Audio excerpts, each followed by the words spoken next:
Hi, everybody. It's been a pleasure having the chance to present a Q&A after watching a great documentary from Brazil.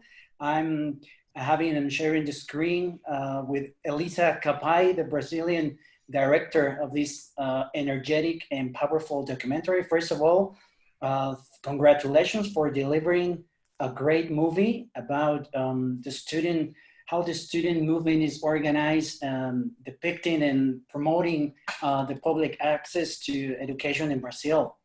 And under these circumstances, hopefully in the near future, we can have this conversation in person. And thanks for being part of this virtual showcase of Cine Las Americas International Film Festival in Austin, Texas.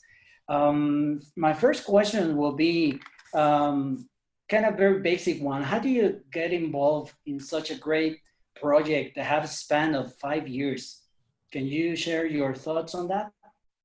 Yeah, in the truth, I started the project in 2016. I was starting research to another project when the students, they occupied the Assembly of Deputies of São Paulo. And I just sent an inbox for them asking if I could join them just to have a small talk and try some characters for this other project. And they said yes, that I was welcome. And when I entered in the occupation, I was totally not able to understand what was going on there. Like that generation, they were like 16, 17, 18 years old. They were able to put in their bodies like all the political things that their slogans, their hashtags, or were also in their bodies. So for example, the girls, they were using sometimes very small clothes and putting themselves in a very, I don't know how to say that in English, but very vivid way. And they were saying with their bodies, my body, my rules, like all the slogans of the feminism. And also the black guys and the black girls, they were using their hair, they were using all their aesthetic to say the political things in their bodies. And I was really, really curious about how that generation, that they were part of the very peripheral areas of the city and poor areas of the city of São Paulo. They were studying in very bad schools. How they, even with those horrible situations, they were able to organize themselves in a so powerful way, and putting the media, putting the TVs, obligating the social, the people to talk about the public education that they were fighting about. And so I went with these questions, and I started with Mariana Genesca, that is the producer, we started to some co-producers to make the film, and we were able to find them. And so we started to research and talk with very different students in that moment, not just from São Paulo. We started to talk with students from very political organizations from all over Brazil to try to understand what were the common points of that generation. In the same moment, I started to research a lot of footage from the internet, and I started to connect with the people, the students, but also the filmmakers that were in the schools in 2015 and in the streets in 2013. And I received a lot of footage, like hundreds of hours of footage. And so what you just saw in the film, like half of the film, I shot myself, and half of the film is part of this archival material. And it was really inspiring to see all these complex situations by the eyes of other filmmakers, and try to organize in this very chaotic edition that we made.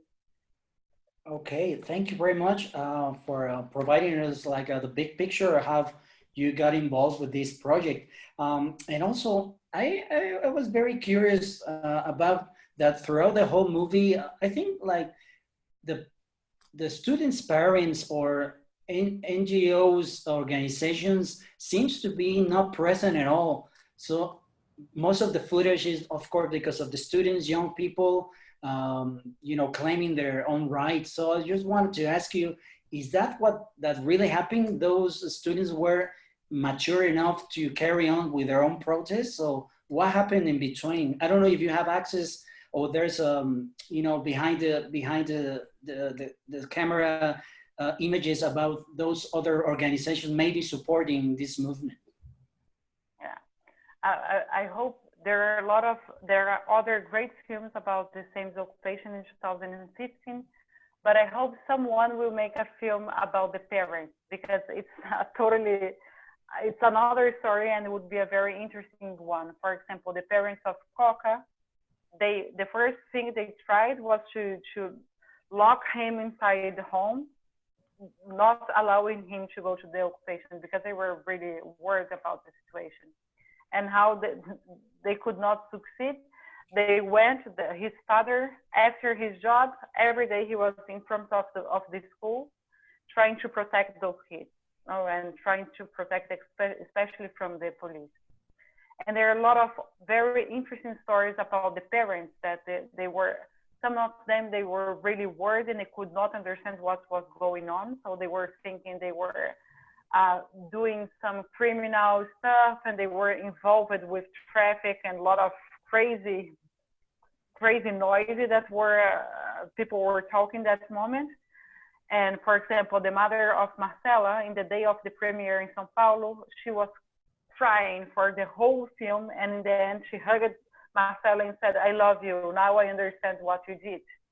Until that moment, like years later, she was not able to understand. And going back to your question, yeah, there were some organizations that were trying to help these students, but most of the occupations of 2015, they were organized by autonomous students. And the autonomies, they're kind, in a simple way, they are more anarchists, and they don't want people from the outside. They were saying, we by we are the students, and we are all in the same level, and we don't want anyone in, like, from organized society to be part of that. They were, for example, a lot of times they were putting people from the parties, even if they were students, high school students, they were putting them to the outside of the occupations, or they were saying, you can enter here, but without your t-shirt of the party. So that was a very interesting thing that were happening in the schools. And I think that's why they were able to be so radical, because they were like very young and very creative, and they were like, we have to make the things in our way. So I don't know, that thing that they go to the middle of the road and just stop the cars. It's like, if you have an organization, I cannot believe it would happen if there were some party or some adult responsible for those kids. I think it would not happen.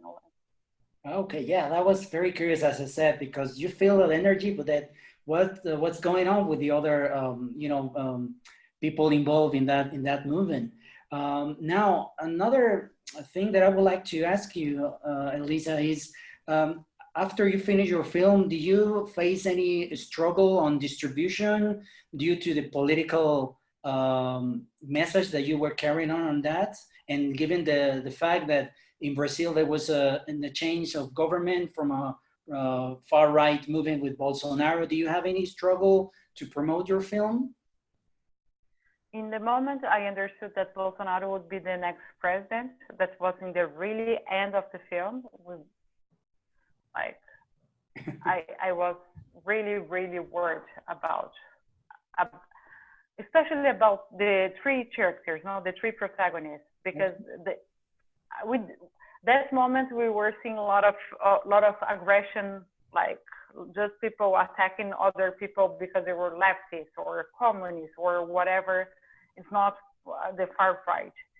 And I went to talk with the three of them, and I asked, do you want to cancel the premiere in Brazil? And I negotiate with the co-producer and say, sorry, we are living another moment and I don't want to put them in danger. And the three of them, they said, more than ever, we need this film.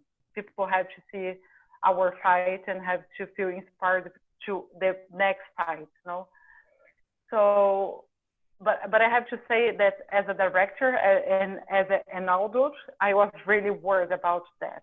And during the premiere, we premiered like in the day 40 something of Bolsonaro as a president. We premiered in Berlin, and me and the producer, we were really worried about the situation.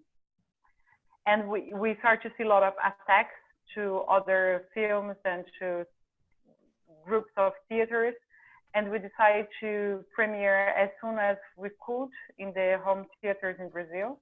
Okay. But due to the situation and also to the situation of this film was made with money from the government, the federal government, and also the distribution would be made with the money from the president. But our new president is not giving money for the culture.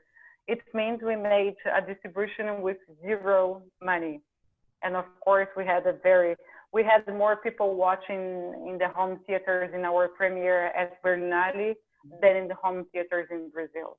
But fortunately, we didn't have any aggression against any of our protagonists or any of the students because of the film. Okay, great. Thanks. Thanks a lot. And now I think I will kind of change a little bit the tone of, the area of the questions. Maybe our fellows that are already watching and going to be streaming this conversation would like to know, do you have any influence of previous films, documentaries that in a way made you to decide the narrative structure, the visual style, the music one? I mean, the documentary is so fresh, so active, like, of course, portraying the youth energy of the people. So can you describe a little bit how was your post-production and all your cinematic style that we just screened a couple of minutes ago watching the film? Yeah. For me, it's a little funny because this is my third feature. Yeah. And my other two feature films, they're really slow, and they don't have a lot of music. And this time we want to communicate with the teenagers, with this new high school generation, not just from Brazil. So we made a lot of groups with them to understand what they were watching and what they were listening. And they were like, when they discovered the film would be like 90 minutes, they were like, no way. We don't watch films like that. And so we understand the YouTuber generation and now TikTok generation is like everything had to be very fast. We understood we had to make a film that each 5 minutes would start a new film. And also the music is really strong, not just in this generation, but also in this movement. When the police is coming and they are really afraid about the police, what they do, they start to sing. So we understood that we should have different protagonists, that they should fight between them, because this is a question of the movement. Who has the right to talk about this topic and who has the right to talk about this other topic? And also the music should be a kind of protagonist that should fight with them to say, no, this is my turn. Just shut up, that the music will come loud. So the editing was with this sensation of someone in the internet researching things and new things appearing all the time to try to communicate with this new generation. And I remember in the premiere, when I watched the film with subtitles, I was like, what I did, why I made a so fast film. And then I understood that it was able to connect with the new generation. So I was happy. Yeah, you really kind of tapped answering the question, because like you were saying, it's very fast, the fast pace, and that's in a way we really connect with younger audiences, but at the same time saying that they're mature enough to carry on their own struggle, even they're very young. They're about to switch between secondary school, to the college level, but they're already claiming their rights to have a free education despite all the economical and political atmosphere in Brazil. I was so excited and, really enjoyed this character, Lucas Coca. He was already rapping and that sort of thing. After the premiere, have you had a chance, besides contact them, they have a different career development, or what are they doing, our main characters right now? The three of them, they were able to go to some festivals. Marcela, for example, she went with me to Berlinale, and it was the first time she was traveling abroad, and there was the first time someone from her family was traveling abroad. And then she went to Chicago by herself to present the film. Nayara went to Buenos Aires, and also Nayara is organizing a lot of sessions, the screenings of the film in the states of São Paulo, in different cities. And Coca also had a chance to go to some festivals, and of course, Coca was ending the film and was going to the front and starting to rap again, and was really, really cool.